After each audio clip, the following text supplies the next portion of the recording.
से एक बड़ा धमाका हुआ है। पाकिस्तान के कई शहरों में धमाके की खबर है। सूत्रों के हवाले से यह खबर है कि पेशावर के एयरपोर्ट पर ड्रोन से अटैक किया गया है। अपने दर्शकों से संपर्क, अपने ग्राहकों से, अपने रिपोर्टर से संपर्क करने की कोशिश करेंगे, लेकिन इस बीच तमाम सारी परिस्थितियों के बीच आपको बता दें कि घटनाक्रम लगातार फिर से बढ़ता जा रहा है। हालांकि जम्मू कश्मीर में जो जो जो सीज़ फायर के उल्लंघन की खबरें आ रही थी, फायरिंग की खबरें आ रही थी, ड्रोन अटैक की खबर आ रही थी, उसमें अब ये भी बताया जा रहा है कि फ़िलहाल वो रुक गई हैं।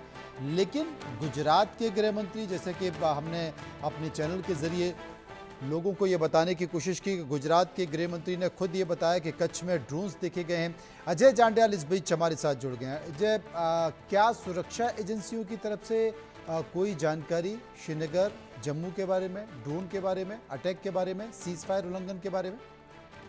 देखिए मनोज, मैं आपको बताऊं, क्योंकि इस वक्त पूरे इलाके में जो है वो पूरे तरीके से ब्लैकआउट है।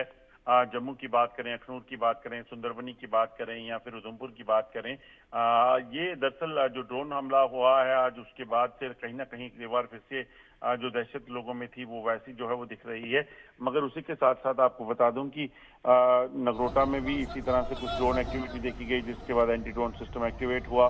उसके साथ साथ थोड़ी ही देर बाद वहां पे संदिग्ध आतंकियों के देखे जाने की जानकारी मिली, जिसमें एक संतरी जो है आर्मी के, वो जख्मी हुए हैं। जानकारी के मुताबिक संतरी ने सस्पेक्ट देखे और संतरी ने फायर किया। उसके बाद जवाब में उन आतंकियों ने भी जो है वो फायर किया है।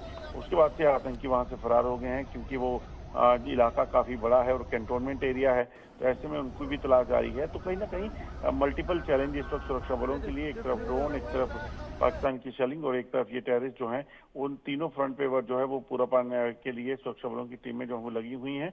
और अभी भी शेलिंग जो है वो सुंदरबनी की बात की जाए, पलांवाला की बात की जाए या फिर अखनूर सेक्टर की बात की जाए, यहाँ पर लगातार पाकिस्तान की शेलिंग जो है वो जारी है।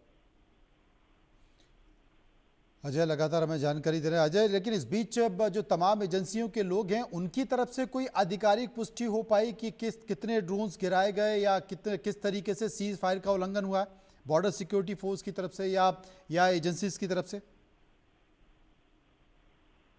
देखिए, अभी तक ये कहना है कि कितने ड्रोन आए हैं, क्योंकि अभी भी मैं आपको बताऊं, जब हम बात कर रहे हैं तो अभी भी एक और बड़ी खबर बता दें, उम्मीद तो की जा रही थी कि पाकिस्तान के समर्थन में चीन का एक बयान आया, हम पाकिस्तान के साथ पूरी तरह से खड़े हुए हैं। ये किसका कहना है? ये चीन का कहना है। पाक को सीमा की रक्षा का पूरा अधिकार है। ये किसका कहना है? ये चीन का कहना है। संजीव जी, बहुत बड़ी बात, पाकिस्तान के समर्थन में चीन आ गया है, खुलकर आ गया है और उसने कहा है कि पाक को अपनी सीमा की रक्षा का पूरा अधिकार है। ये चीन ने कहा है, हम पाकिस्तान के साथ पूरी तरह से खड़े हुए हैं। इन बयानों के मायने संजीव जी? देखिए मनोज जी, चाइना पाकिस्तान को अपने एक भविष्य के उपनिवेश के तौर पर देखता है।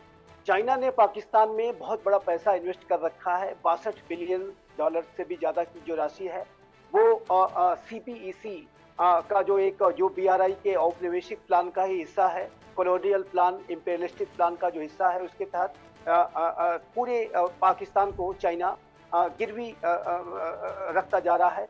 और चाइना के इस मकड़ जाल में ये जो पाकिस्तान के हुक्मरान हैं, भ्रष्ट जो हुक्मरान हैं, जो उन पैसों का इस्तेमाल अपने वेस्टेड इंटरेस्ट के लिए करते हैं, वो उसमें फंसते जा रहे हैं।